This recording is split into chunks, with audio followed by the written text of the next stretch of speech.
Hello po, mapagpalang araw kaibigan. Itong inyong kaibigan kay Jesus, Brother Manny Bautista. Meron po tayong mapapanood itong tinatawag nilang Dolphy Jr. conversion story. Very powerful testimony.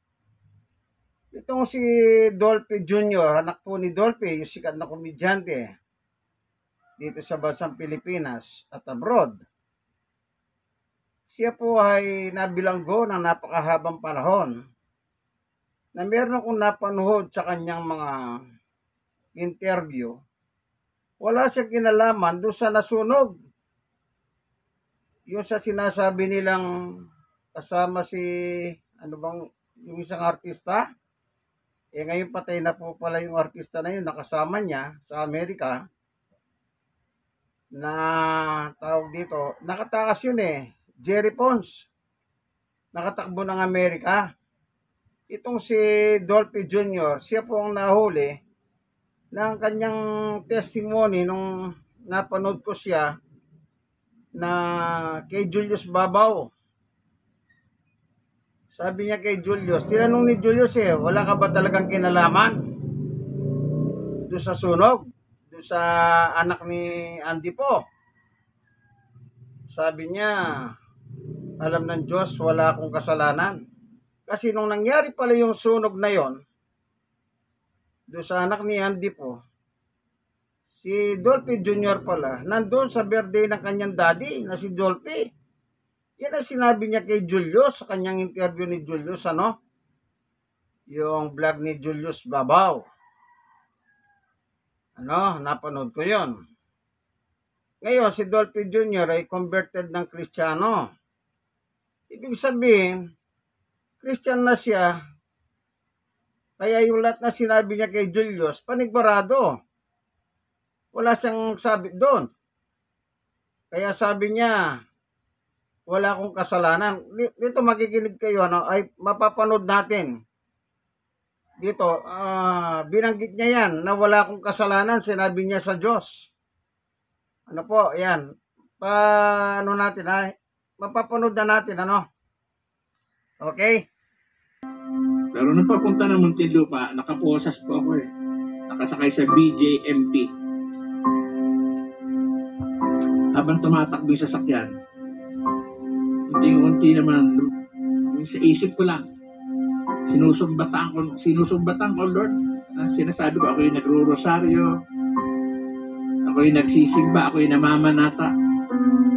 Sabi ko, kung talagang Diyos ka, sabi ko, alam mong wala akong kinalaman sa kasong ito.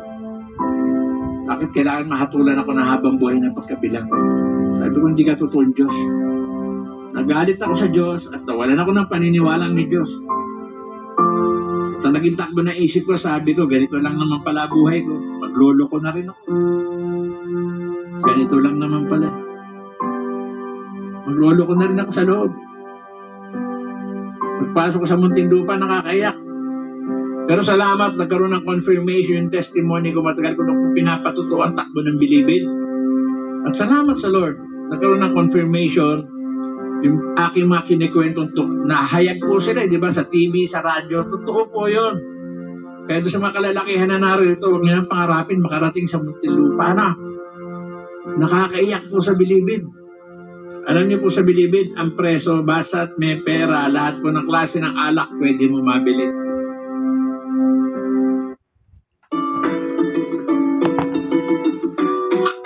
Sugal, lahat ng sugal, Karakrus, Barahay, Alay, Ending, Loteng, Weteng, meron po. Drugs mula marijuana hanggang shabu. Ang shabu sa bilibid, Lunes pa lang inilalako ng mga pusher sa mga brigada yung pinapautang ang shabu ron, linggo bayad. Ganong kadami ang bato sa bilibid. Pwede utang, Monday hanggang Saturday, o basta Sunday, bayad Ang problema mo pag hindi ka nakabayad. Grabe, laki ng pamalo. Pag uwi ng dalaw, roll call na. Haba ng listahan. O hindi ka makabayad, dadapa ka. Papaluin, grabe, lalaki ng pamalo. Hindi ko mo pinalo, bayad na. Hindi, every Sunday, Hanggat di ka nakakabayad, dadapa ka ron. Yung iba nga, di na makabangon eh. Binubuhat na yun, galing brigada, dadalhin sa takalan. Takalan ang tawag nun eh. Takal, yung palo. Yung iba umiiyak, nagmamakaawa, inuunat yung kamay. Na kung pwede, dito na sila paluin. Bakit ka mo? Kasi yung buong likod nila itim na. Babae, dami pong perang babae. Sunday, dami po nagdadalang perang babae. Sabi ko, masahol pa sa laya. Masahol pa sa laya. Kasi sa laya, may huli ka eh, di ba? Ito, paano ka mahuhuli? Nakakulong ka nga eh. Walang kahuli-huli, may gwardya ka pa. Alam niyo, itsura ng magwardya sa Bilibid? Sabi oh,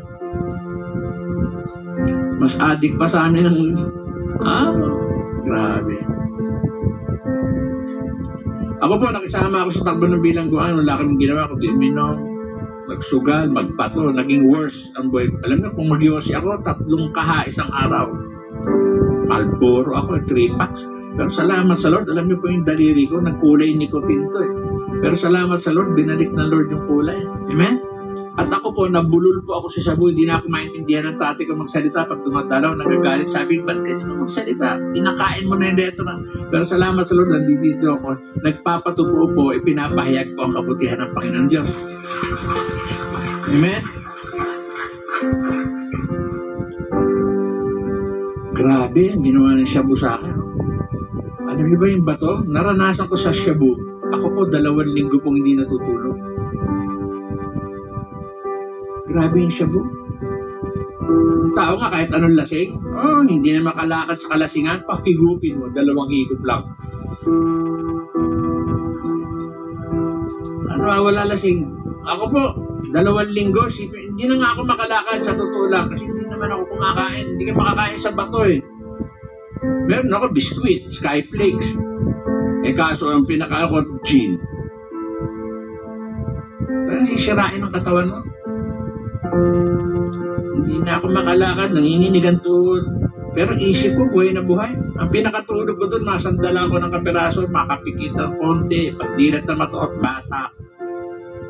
Toma, yosi, inom, sugal. Pero nung dumating sa punto ng buhay ko, napagod ako.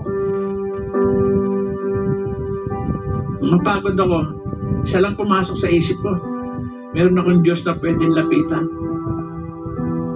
Umiyak po ako. Sabi ko, Panginoon, sorry po kung nawalan po ako ng paniniwala sa inyo. Sorry po. Hindi ko na po kaya. Tulungan mo po ako, Panginoon. Alisin mo po ako sa bisyo ko na ito. Palayain mo na po ako, Panginoon. Maawa po kayo sa mga anak ko. Kasi namakulo ako yung aking bunso, 4 na buwan pa lang eh. Kasi alam niyo ang Lord, alam ang puso ng bawat isa sa atin. Sabi nga, ultimo buhok natin, bilang na atin, Panginoon Diyos. Amen? Then sa haba ng panahon, pray and praise the Lord. Isang araw, sinagot ako ng Panginoon Diyos through television po. Iba-iba po ang way ng Lord eh. Ito, itong hapon na ito, pamamaraan ng Diyos sa buhay ng bawat isang narito to. Amen? Kasi ako may black and white na television, meron akong maliit na kwarto, kubol ang tawag sa kwarto, kubol. Isang araw, pagbangon ko, may ginagawa ako eh. So, binuksan ko lang yung TV habang tuloy lang sa ginagawa. Pagtingin ko sa TV, nakita ko po ito si Brother Eddie Villanueva po ng JIL. Nangangaral po siya eh. Tapos habang may ginagawa, parang sulyap ko sa TV, parang yung lahat na sinasabi niya, parang ako.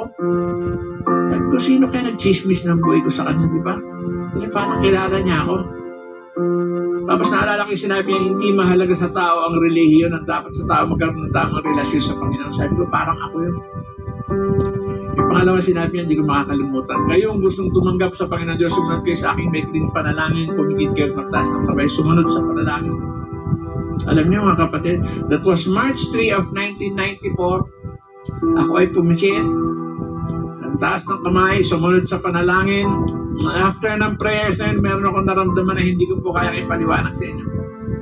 Pero naramdaman ko ng mga oras na yun, niyakap po ako natin Panginoon Diyos. At isa lamang po natatandaan ko mga kapatid, na ang lahat po ng kasalanan ko po ay pinatawad po ng ating Panginoon Diyos po.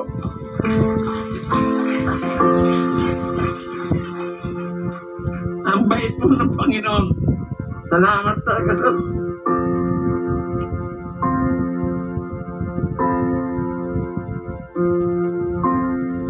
Pero ang demonyo wala siyang tigil. Alam niyo, nung araw na yun, nung ako'y tumanggap sa Lord, may kumatok agad sa kwarto ko. Pagbukas ko, nakita ko yung makasama ko, mga kakosa ko, dahil dalang bato. O sa tira tayo, libre. Nanalo kami sa sugal kagabi. Eh dati doon makatira lang ako ng bato, miski magkautang-utang ako, makatira lang ng bato. Pero nagulat ako sa sagot ko, pati yung mga kakosa ko nagulat, alam sa sagot ko. Tsaka na, sabi ko maglalaba ako. Kahit may tigapaglaba ako ron. Tuwing may darating, dinalaw daw siya ng airmat niya. Miss ko rin siya para patirahin ako, walang bayad. Sabi ko, tsaka susulat ako sa daddy ko.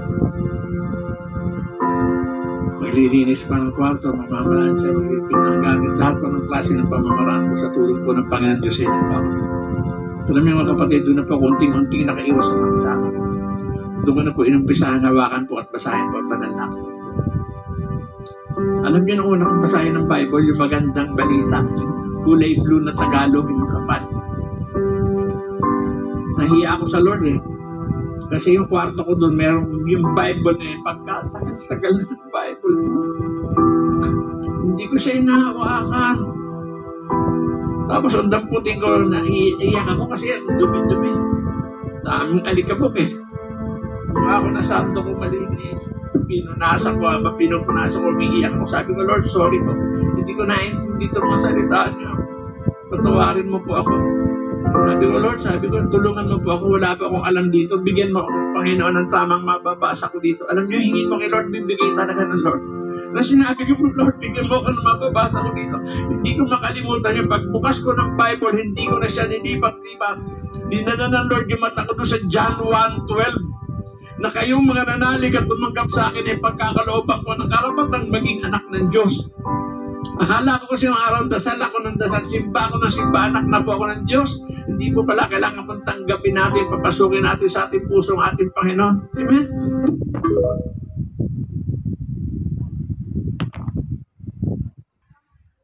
So, napanood niyo po yung testimony ni Dolphy Jr., yung anak na po ni Pidol o si Bang Dolphy.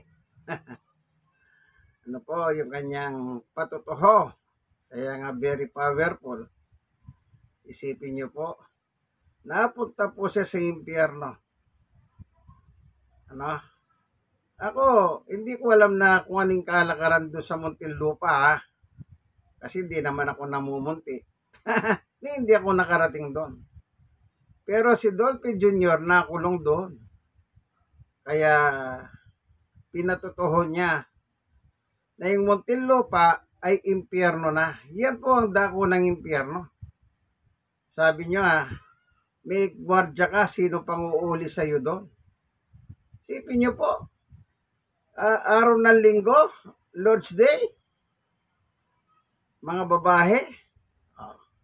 Kaya yung sinasabi nilang nung araw, di ba maraming mga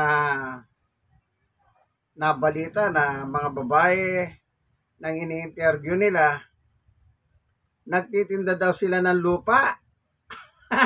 Ang binibenta ng lupa, ayaw hong mga mayayaman nakakulong sa Muntinlupa. Sipin nyo, nagbebenta ka ng lupa. Nabalita yan sa national news eh. Baka naman ibinibenta ibang lupa. Ayun sinabi ni Dolphy Jr. Araw ng linggo, daming babae. Kumbaga sa labas, Lord's Day kung tawagin, doon naman sa loob, anong tawag doon? Impyerno Day. Kaya sabi ko, nung mapanood ko, impyerno sa lupa ay ang munting lupa. Kasi sabi ni Dolphy Jr., nandun na lahat eh. Bisyo. Pwede pang utangin. Niya lang ang bayad. Pag wala kang bayad, takal, yung palo, yung padel. Talagang mamamatay ka ron. Baka meron na matay doon, hindi lang sinabi ni Dolphy Jr. Bakit? Totoo ho talaga. Ano? Siya po. Kasi siya, nakulong siya eh. Kaya sabi niya, salamat, confirmation. Na-confirm pala yung kanyang ano. Pero ang ano doon, yung sinasabi niyang wala akong kasalanan. Yung in-interview siya ni Julius Babaw, sabi niya wala akong kasalanan. Pero nakulong siya. Yan ang tinatawag nilang injustice. Injustice. O, ilang taon siya nakulong. O, tapos nakalaya.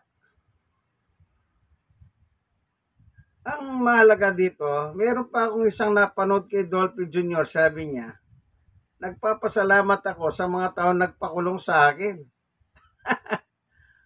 Oh. Ayun yata kay Jules pa rin yun, kay Julius Babaw. Nagpapasalamat ako sa mga taon nagpakulong sa akin.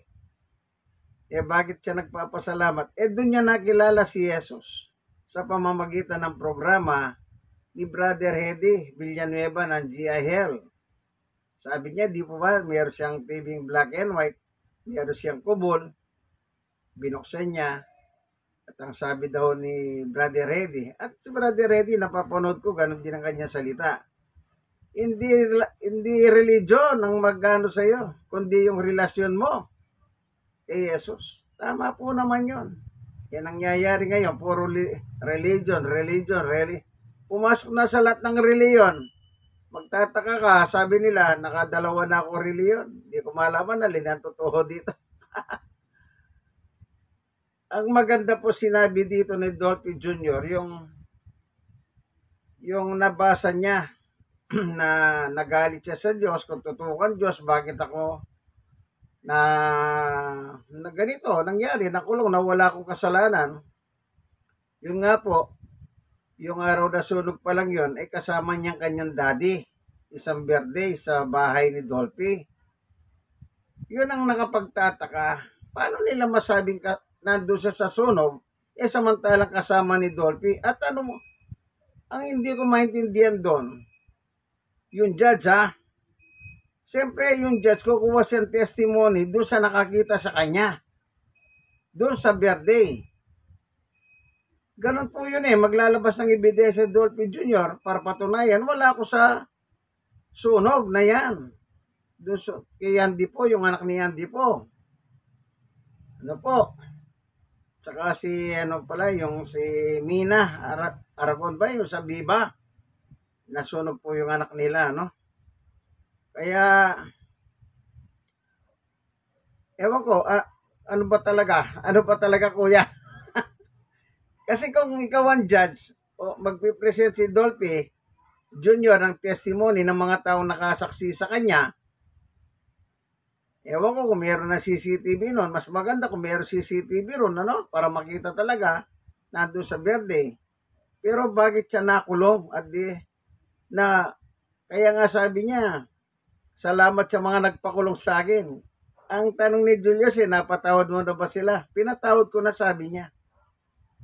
Pinatawad ko na sila. Yung maganda rito po, yung makikita nyo kay Dolphy Jr., yung acceptance niya kay Jesus. Hindi ba meron siyang binuksan? Pero daw siyang Biblia ron, tinubuan ng alikabok, kinuha siya sando, tsaka niya pinupunasan na sinasabi, hindi ko naman maintindihan.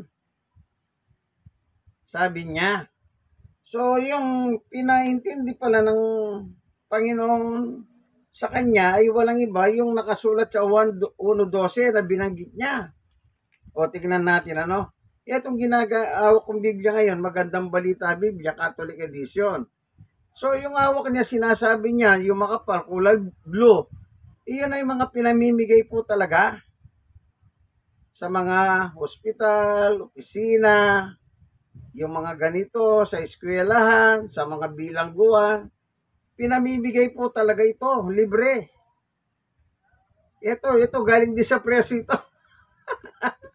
Itong Bibliang ito po, binigay naman sa akin nung nakulong sa preso, na involved sa drugs. Nasabi niya, wala daw siya kinalaman sa droga. Kaya sabi ko naman, ba't ka nakulong? Yun. Pero nakalaya na siya siguro gusto niya lang magsinungaling sa akin para wag naman siya masyadong maano. So sabi ko, bigyan mo nga ako ng Biblia, pinamimigay nila doon. Ito nga po binigay niya. Galing mismo sa Manila City Jail, yung presong nagbigay sa akin, doon po nakulong sa Manila City Jail. Na sinabi niya, wala siyang kinalaman. Alam niyo po, sa bagay, sa totoo lang, lahat naman nakakulong dyan eh. Hindi mo malaman kung nagsasabi sila ng totoo o hindi sila nagsasabi, ano? Pero ako, eto lang, for myself, yung testimony ni Dolphy Jr., ako palagay ko hindi siya nagloloko eh. Hindi siya nanloloko. Kanya lang, siyempre, hindi ko lang nasubaybayan yung takbo ng hearing. Anong nangyari sa hearing? Yung posible naman na, kung halimbawa, nakakuha siya ng mga ebidensya, bakit kailangan siyang makulong? Na sinabi, sinunog yung bahay nila Nina Haragon, kasama yung nakatakbo ng Amerika, hanggang doon na siya namatay, si Jerry Pons.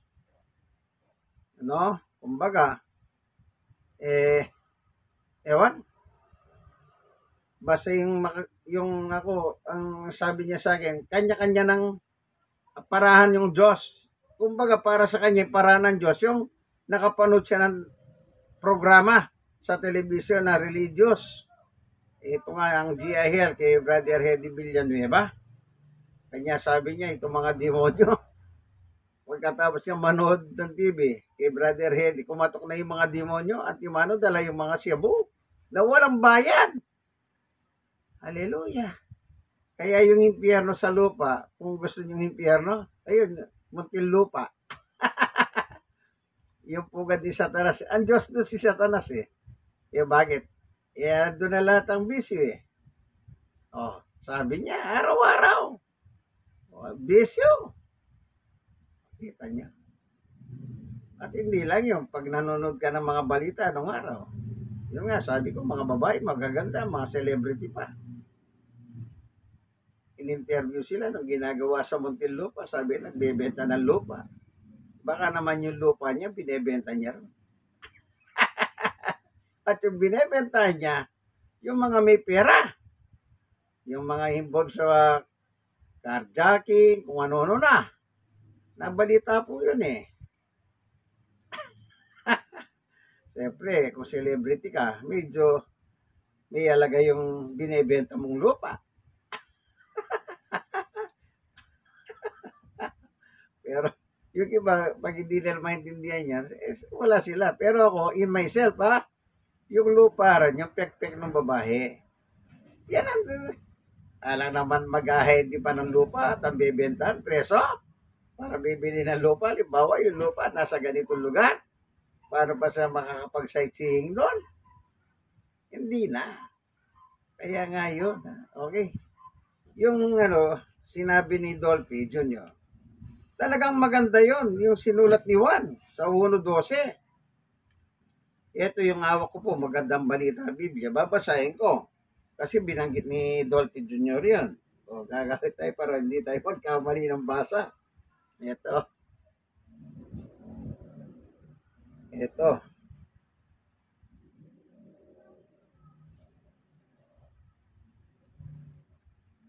1:12.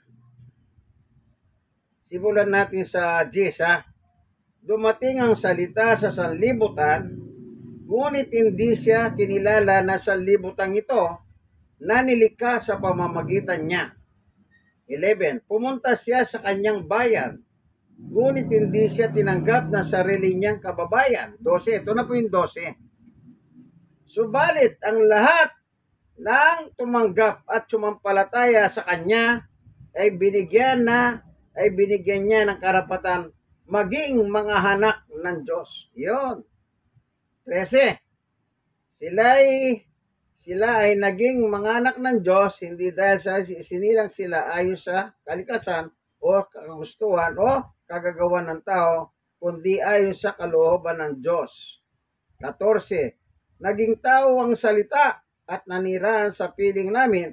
Nakita namin ang kalwalatian na tunay na kanya bilang kahit sa isang anak ng Ama, siya ay puspos ng kagandang loob at katotohanan. Ayan. Kung mapapasin ninyo, tinutukoy po dito si Jesus Christ. Kaya yun po yung sinasabi ni Dolphy Jr. Lahat na tumanggap sa kanya ay binibigyan niya ng karapatan maging mga anak ng Diyos. Kumbaga po, nang napanood niya yung programa ni Brother Reddit, itinanggap niya si Jesus, ang nadama niya, para siyang niyakap daw ni Jesus. O, ibig sabihin, sabi niya pa, lahat ng kasalanan ko, inalis niya. Talagang tatanggalin naman talaga yung kasalanan mo. Wala naman pong ititira. Ngayon, lumalakad si Dolphy Jr. upang magpatotoo na siya living testimony. Na naalala niyo pa si yung isang artista na si Richie Diorsi, yung na-involved sa droga. Di po ba sa loob ng bilangguan din na-convert yun eh. Kaya nung lumabas yun, umiikot din sa mga simbahan, nagte-testimonya siya tungkol sa kanyang life story na involved sa drugs from artista. Na-discover siya ni Joey De Leon. Binigyan ng pangalan sa showbiz, kumita. Nagkawindang-windang ang buhay dahil sa pag-ibig. Alam ko, pag-ibig ang rason, no? Kaya siya nagkawindang-windang eh. Kasi po, yung napapanood si Richie, hindi naman po siya kagandahang lalaki. Pero yung kanya nagustuhan, napakaganda talaga. Yun nga, yung wag ko na, para sabihin niya, nagmamarites ako. Kasi minsan may napanood ako kay Richie, sinabi niya yung pera. Okay, wag na natin, baka baka sabihin nila marites pa tayo. Okay, yung basta yung conversion nila sa loob, sa loob ng kulungan.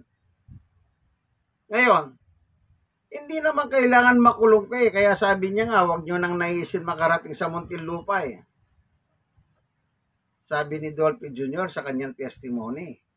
Hindi na kailangan. Mas maganda nga, wala ka sa Muntinlupa, tanggapin mo na si Jesus, malakas ka, tanggapin mo na. Alam niyo po, ang tao po, dalawang klase. Sabi nila, ang totoo nakakulong nando sa kulungan. Pero hindi nila alam, pag hindi mo sinusuko ang buhay mo kay Jesus, ang totoo, bilanggo ka rin. Ang pinagkaiba lang sa iyo, nakakalaya ka rito, malaya ka. Sa munti, doon ka lang umiikot sa loob ng munti. Pero yung bisyo, at the same time, kagaya na sa labas, sabi ni Dolphy Jr. Hindi mo tatanggapin si Jesus, ayaw mong isukong buhay mo kay Jesus. Bilanggo ka rin ni Satanas niyan, sa totoo lang. Nakakulong ka rin sa kapangyarihan ni Satanas. Kaya para makalaya ka, anong gagawin mo? Tanggapin mo si Jesus. Kaya sabi ni Pablo sa Galacia 5, meron siya nakasulat na ganito. Basahin natin, Galacia 5:1. Sabi ni Pablo, malaya na tayo. Tayo, sabi ni Pablo. Maging siya, lumaya na rin siya eh. Kasi dati siyang mamamatay tao, pusakal, kriminal, nang pinapatay niya mga halagad ng Panginoong Yesus. At sa Damascus, doon siya na-convert. Yung kanyang paglalakbay sa Damascus, na dala-dala yung sulat ang pinakapunong pare, upang maghanap na naman ng krimen. Gumawa na naman ng krimen. Basahin ko ha. Malaya na tayo dahil pinalaya tayo ni Kristo. Kaya magpakatatag kayo at wag nang magpahalipin pang muli. Yun. Yung aliping muli, si Satanas kayo nang maalipin talaga sa tao. Kaya pag hindi mo ibibigay ang buhay mo kay Yesus, alipin ka talaga ni Satanas. Unless na isusuko mo ang buhay mo sa ating Panginoong Yesus. Ayan in Christ alone. Si Dolphy tumawag siya sa Diyos eh. At granting naman yung pagtawag niya. Granting naman ang pagtawag niya. Okay, makakapakinig po tayo ng awitin na tumawag ka. Shop all out, just dab it, enjoy vacation, just dab it, you can go all out, just dab it.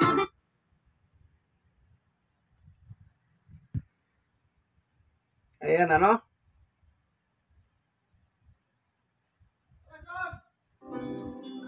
Tumawag ka, Pastor Sam Bagkat ng PMCC Fort Watts. Chords of Mercy, where you hear the power of God's love through music.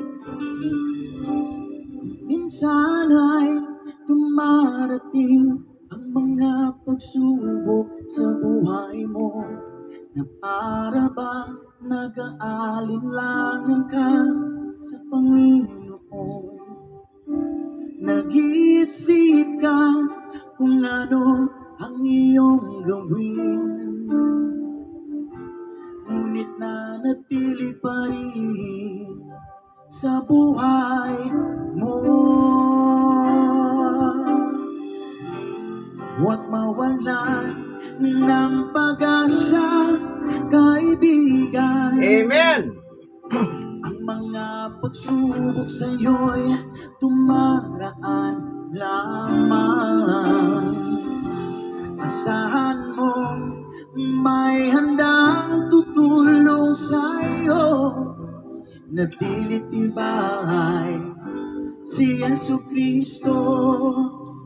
Sabi ng Panginoon, tumawag ka at ako'y sasagot sa'yo,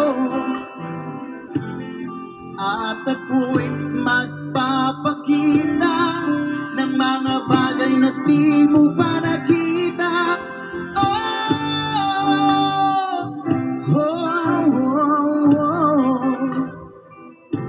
Walang imposible sa Panginoon.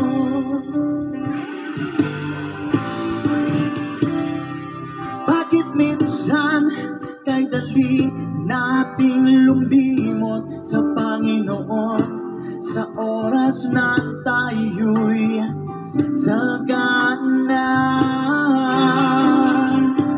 Kapag dumarating na ang mga kagipitan sa buhay mo, saka ka palang tatawag sa Kanya. Huwag mawalan ng pag-asa, kaibigan. Ang mga pagsubok sa'yo'y dumaraan lamang. Asahan mong may handang tutulong sa'yo na dilitibay si Yesu Kristo. Sabi ng Panginoon, tumawag ka. Hello! At ako'y sasagot sa'yo, at ako'y magpapakita ng mga bagay na di mo pa nakita.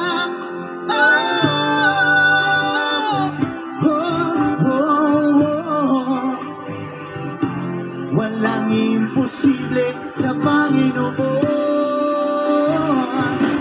To God be all the glory. Chords of Mercy, where you hear the power of God's love through music.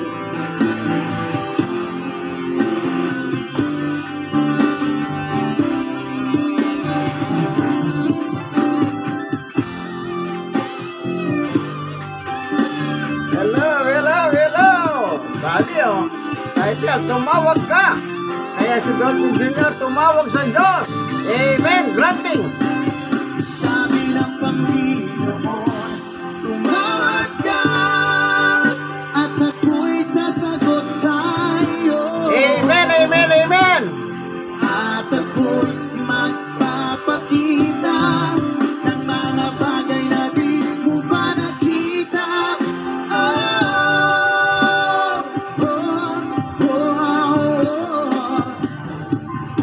Walang imposible sa Panginoon. Amen! Amen! Sa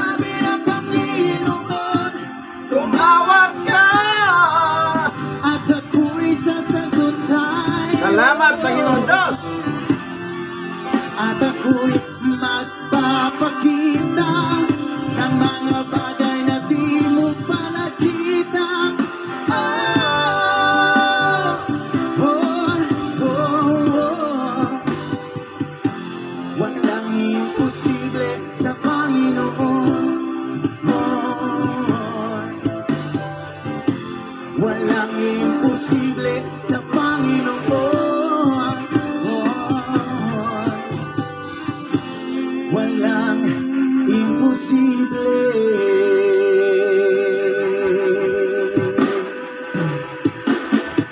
Sa Panginoon.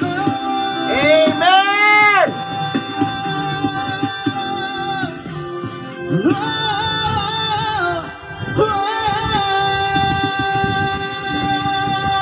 Chords of Mercy. Maliwanag po, ano? Yung awit, tumawag ka. Yung title ni Pastor Sam Bagkat. Tama yung ginawa ni Dolphy Jr. Tumawag siya. At hindi siya napaya. Anong sagot ng Diyos? Sasagot ako sa iyo. Praise the Lord. Sinagot siya. Kaya ngayon, isa na siyang living testimony according to himself. Sino tinanggap niya? Si Jesus. Ayan o. Kaya ikaw kaibigan, kayo mga nasisiran, i-share nyo nang i-share ito. Pag hindi nyo pa tinanggap si Jesus, panahon na po. Maliwanag yung 1:12. Lahat ng tumanggap kay Jesus, gagawin ka ni Jesus na anak ng Diyos. Amen. Salamat Panginoon Diyos, napakagandang testimony, Dolphy Jr. na sana ito'y magindahan sa mga manonood ng video na ginawa ko po.